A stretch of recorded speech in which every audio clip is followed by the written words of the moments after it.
जय श्री कृष्ण। राधे राधे। आप सभी का दिन शुभ और मंगलमय हो और भगवान श्री सूर्य नारायण जी आपकी सभी मनोकामनाएं पूर्ण करें। आज सुनिए ज्येष्ठ मास महात्म्य का अध्याय 10।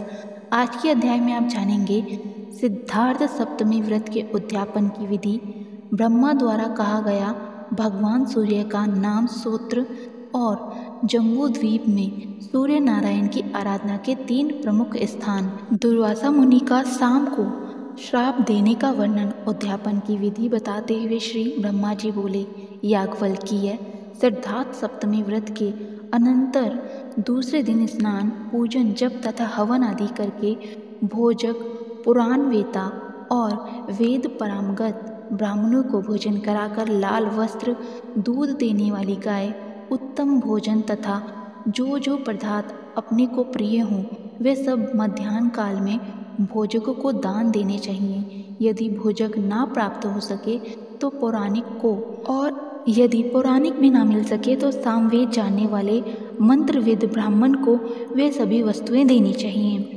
मुने, ये सिद्धार्थ सप्तमी के उद्यापन की संक्षिप्त विधि है। इस प्रकार भक्तिपूर्वक 7 सप्तमी का व्रत करने से अनंत सुखों की प्राप्ति होती है और 10 अश्वमेघ यज्ञ का फल भी प्राप्त होता है। इस व्रत से सभी कार्य सिद्ध हो जाते हैं। गरुड़ को देखकर सर्प आदि की तरह कुष्ठ आदि रोग, सभी रोग इसके अनुष्ठान से दूर भाग जाते हैं।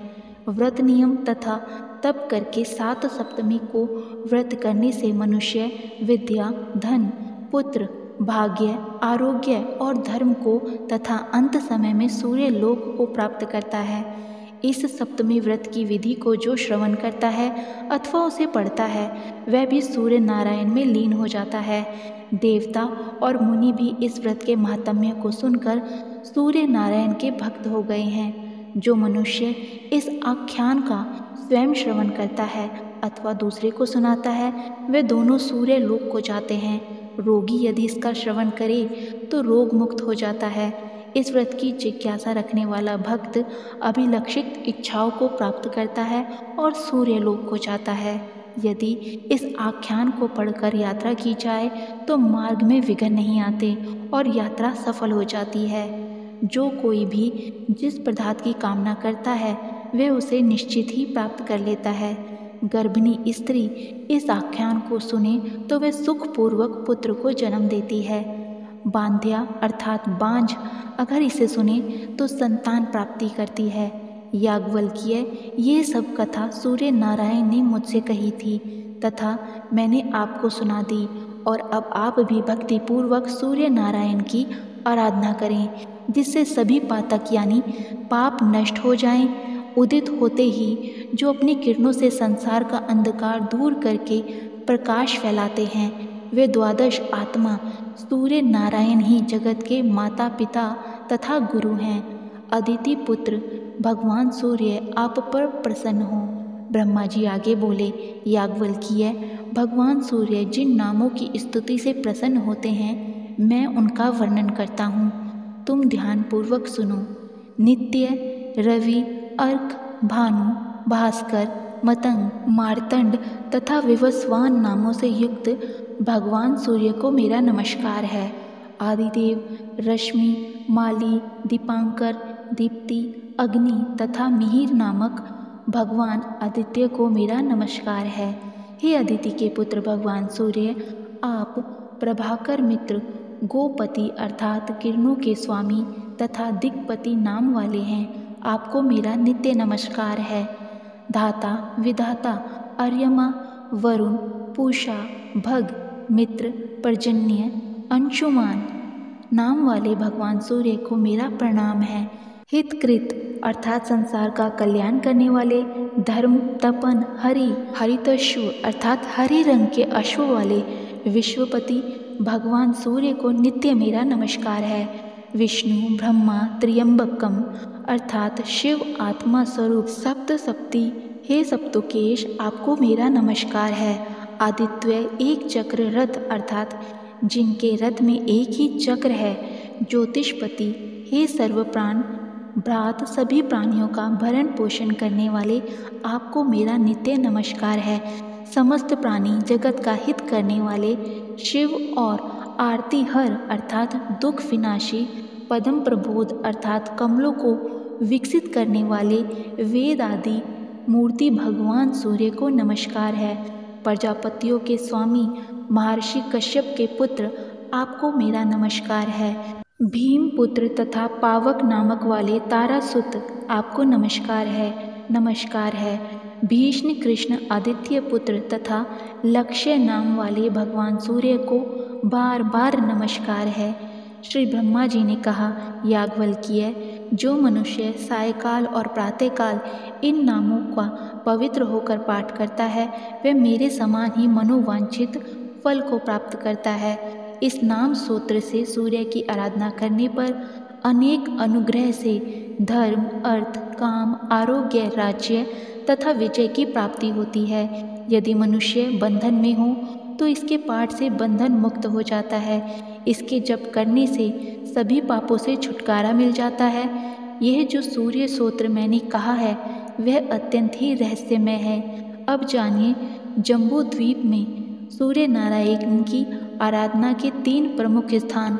दुर्वासा मुनि का शाम को श्राप देने का वर्णन। सुमंतु मुनि बोले, राजन, ब्रह्मा जी से इस प्रकार उपदेश प्राप्त कर याज्ञवल्क्य मुनि ने सूर्य भगवान की आराधना की, जिसके प्रभाव से उन्हें सालोक्य मुक्ति प्राप्त हुई। अतः भगवान सूर्य की उपासना करके आप भी उस देव दुर्लभ मोक्ष को प्राप्त कर सकेंगे। तब राजा शतानिक ने पूछा, मुनि, जम्बू द्वीप में भगवान सूर्यदेव का आदि स्थान कहाँ है, जहाँ विधि पूर्वक आराधना करने से शीघ्र ही मनोवांछित फल की प्राप्ति हो सके? सुमंतु मुनि ने कहा, राजन, इस जम्बू द्वीप में भगवान सूर्य नारायण के मुख्य 3 स्थान हैं। प्रथम इंद्रवन है, दूसरा मुंडीर तथा तीसरा तीनों लोकों में प्रसिद्ध कालप्रिय नामक स्थान है। इस द्वीप में तीनों लोकों के अलावा एक अन्य स्थान भी ब्रह्मा जी ने बताया है, जो चंद्रभागा नदी के तट पर अवस्थित है, जिसको सांबपुर भी कहा जाता है। वहाँ भगवान सूर्य नारायण सांब की भक्ति से प्रसन्न होकर लोक कल्याण के लिए अपने 12 रूपों में से मित्र रूप में निवास करते हैं। जो भक्ति पूर्वक उनका पूजन करता है उसको वे स्वीकार करते हैं। राजा शतानिक ने पुनः पूछा, महामुनि, सांब कौन है, किसका पुत्र है? भगवान सूर्य ने उसके ऊपर अपनी कृपा क्यों की, यह भी आप बताने की कृपा करें। तब सुमंतु मुनि बोले, राजन, संसार में 12 आदित्य प्रसिद्ध हैं। उनमें से विष्णु नाम के जो आदित्य हैं वे इस जगत में वासुदेव श्री कृष्ण रूप में अवतीर्ण हुए। उनकी जामवंती नाम की पत्नी से महाबलशाली साम नामक पुत्र हुआ। वह शापवंश कुष्ठ रोग से ग्रस्त हो गया था। उससे मुक्त होने के लिए उसने भगवान सूर्य नारायण की आराधना की और उसी ने अपने नाम से सांबपुर नामक एक नगर बसाया और यहीं पर भगवान सूर्य नारायण की प्रथम प्रतिमा प्रतिष्ठित की गई।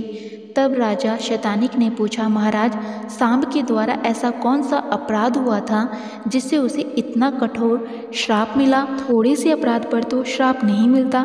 तब सुमंतु मुनि कहने लगे, राजन, इस वृतांत का वर्णन हम संक्षेप में कर रहे हैं, आप सावधान होकर सुनिए। एक समय रुद्र के अवतार भूत दुर्वासा मुनि तीनों लोकों में विचरण करते हुए द्वारकापुरी में आए। उन्होंने पीले पीले नेत्रों से युक्त कृष्ण शरीर, अत्यंत विकृत रूप वाले दुर्वासा को देखकर सांब अपने सुंदर स्वरूप के अहंकार में आकर उनके देखने, चलने आदि चेष्टाओं की नकल करने लगे।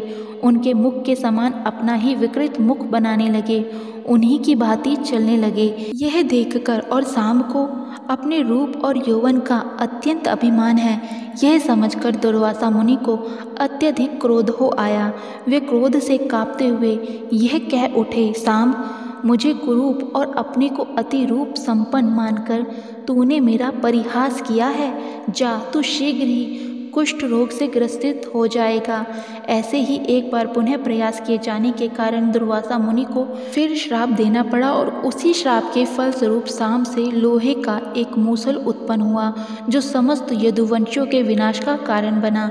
इसीलिए देवता, गुरु और ब्राह्मण आदि की अवज्ञा बुद्धिमान पुरुषों को कभी नहीं करनी चाहिए। इन लोगों के सामने सदैव विनम्र ही बने रहना चाहिए और सदा मधुर वाणी ही बोलनी चाहिए। राजन, ब्रह्मा जी ने भगवान शिव के सामने जो 2 श्लोक पढ़े थे, क्या आपने उनको सुना नहीं है? इन श्लोकों का हिंदी अनुवाद है, जो धर्मात्मा है तथा जिसने सम्मान एवं क्रोध पर विजय प्राप्त कर ली है, विद्या से युक्त और विनम्र है, दूसरों को संताप नहीं देता, अपनी स्त्री से संतुष्ट है तथा पराई स्त्री का परित्याग करने वाला है, ऐसे मनुष्य के लिए संसार में किंचन मात्र भी भय नहीं है। पुरुष को चंद्रमा, जल, चंदन और शीतल छाया जैसा आनंदित नहीं कर पाते हैं, जैसा आनंद उसे हितकारी मधुर वाणी सुनने से प्राप्त होता है। राजन, इस प्रकार दुर्वासा मुनि के श्राप से शाम को कुष्ठ रोग हुआ था। इसके बाद उसने भगवान सूर्य नारायण की आराधना करके पुनः अपने सुंदर रूप तथा आरोग्य को प्राप्त किया और अपने नाम का सांबपुर नामक एक नगर बसाकर उसमें भगवान सूर्य को प्रतिष्ठापित किया था। जय श्री कृष्ण। आज का अध्याय यहीं समाप्त हुआ। इसके अगले अध्याय में जानेंगे सूर्य नारायण भगवान की 12 मूर्तियों का वर्णन, देवर्षि नारद जी के द्वारा सूर्य के विराट रूप तथा उनके प्रभाव का वर्णन। उम्मीद करते हैं आपको हमारी ये कथाएं पसंद आ रही हैं। पसंद आ रही है तो वीडियो को अवश्य लाइक कीजिएगा और आज हमारे चैनल पर आप अपरा एकादशी व्रत कथा भी जरूर सुनिएगा, संतोषी माता की कथा भी सुनिएगा और लक्ष्मी माता की कथा भी सुनिएगा और कमेंट में एक जयकारा सूर्य भगवान का अवश्य लगाइएगा।